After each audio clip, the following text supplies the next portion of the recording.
In this video, I will discuss the Server tab under Tools. This is another tutorial under our Tools feature series. The server control on the Rapyd dashboard enables options to efficiently manage your cloud server and the various server components.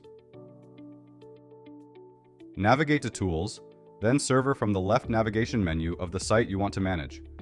From here, you can check and control your website's server. At the top of each section, we have the status indicator. For this site, we can see that everything is running. We also have a brief description of each server component.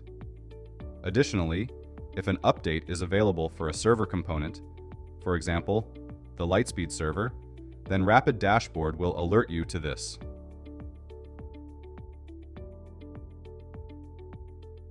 Below the description are the control buttons that will vary depending on the server component, but the most common ones include Start Stop, Restart, and Reload.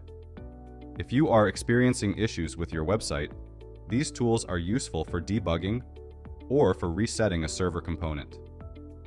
And across from the control buttons is the CPU usage indicator, showing the current percentage of CPU usage for that particular server component.